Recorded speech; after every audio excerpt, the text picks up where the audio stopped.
Bell আমাদের হেলথের জন্য অনেক উপকারী একটা ফল, কিন্তু আমরা অনেকেই এটা খাই না। আমাদের কাছে এটা ঝামেলা মনে হয় বলে।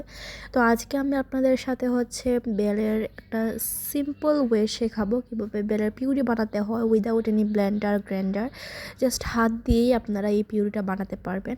তো এই যে দেখতে পাচ্ছেন, বেলটাকে একটু ফাটিয়ে নিয়েছি। জাস্ট কয়েকটা বাড়ি দিলেই কিন্তু বেলটা ফেটে যায়, মানে শক্ত কোনো কিছু দিয়ে জাস্ট বাড়ি দিতে হবে।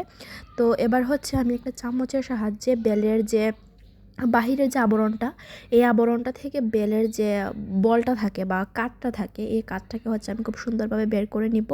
আর মানে সাইডে যা লেগে থাকবে তাও কিন্তু আমি খুব সুন্দরভাবে চামচ দিয়ে এইভাবে বের করে নিচ্ছি আর কি। তো এই যে দেখতে পাচ্ছেন, এখানে কিন্তু আমার সম্পূর্ণ বেলটা আমি নিয়ে নিয়েছি। এখন এই জিনিসটাকেই প্রসেসিং করে মানে আমি পিউরিটা বানাবো। তো এই যে দেখতে পাচ্ছেন, আমি এগুলোকে এইভাবে কেটে নিচ্ছি। আর বেলটা কিন্তু আমাদের স্বাস্থ্যের জন্য খুবই উপকারী। সকালবেলা বেলের শরবত যদি খাওয়া হয় তাহলে আমাদের পেটটা অনেক ভালো থাকে।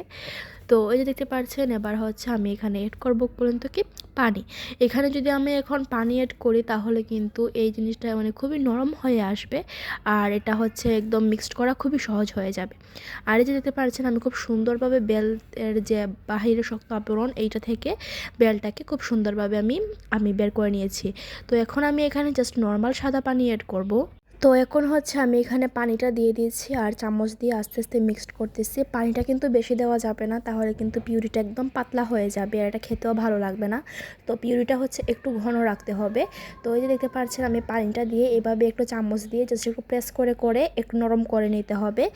আর যত বেশি মানে নরম করতে পারবেন তত আপনার জন্য পরের স্টেপটা সহজ হবে।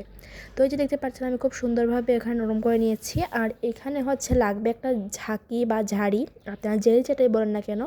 তো এখানে আমি এই হাফটুকু দিয়ে দিচ্ছি। তো হাফটুকু দিয়ে দেওয়ার পর প্রসেসটা জাস্ট আপনারা দেখেন, এভাবে চামচ দিয়ে এভাবে প্রেস করলেই কিন্তু মানে নিচে একদম খুব সুন্দরভাবে কাঠটা বের হয়ে যাবে। এটাতে কোনো প্রকার মানে ব্লেন্ডার লাগবে না, আপনারা জাস্ট এইভাবেই এটাকে তৈরি করে নিতে পারেন আমি যেভাবে করছি। আর এই পদ্ধতিতে করলে 100% আপনারা সফল হবেন। তো এই যে দেখতে পাচ্ছেন, খুব সুন্দরভাবে নিচ থেকে পড়ে যাচ্ছে এই পিউরিগুলো, এইভাবে পড়ে যাবে সবগুলো পিউরিটুকু। এইভাবে করে আমি সবটুকু কাঠ সুন্দরভাবে বের করে ফেলবো। এই যে দেখতে পাচ্ছেন, এই কাঠটা আমি বের করে নিয়েছি। আর এই যে দেখতে পাচ্ছেন, এখানে সম্পূর্ণ কাঠটা আমি সুন্দরভাবে বের করে নিয়েছি। আর আমি আপনাদেরকে টেক্সচারটা একটু দেখিয়ে দিচ্ছি। এই যে দেখতে পাচ্ছেন কতটা স্মুথ হয়েছে। আর এটা কিন্তু বেশি ঘনও হয়ে যায়নি, বেশি পাতলাও হয়ে যায়নি, মানে একদম শরবত বানানোর জন্য একদম পারফেক্ট। তো এটা তো বানানো হলো, এবার আপনারা বলেন তো কীভাবে সংরক্ষণ করতে হয়।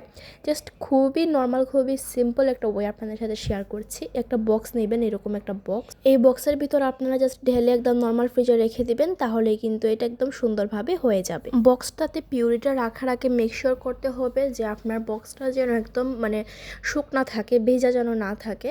তো এইভাবে আমি খুব সুন্দরভাবে সবটুকু পিউরি এই বক্সটাতে আমি একদম নিয়ে নিব। আর এটাকে আমি ডিপ ফ্রিজে রেখে দিব। আর যখনই আমি বেলার শরবতটা তৈরি করতে মানে মন চাইবে বা খেতে ইচ্ছা হবে, তখন জাস্ট একটু সময় ডিফ্রোস্ট করার জন্য রেখে দিব। তারপর কিন্তু আমি এখান থেকে 1 চামচ বা 2 চামচ নিয়ে খুব সুন্দরভাবে আমি শরবতটা তৈরি করে ফেলতে পারবো।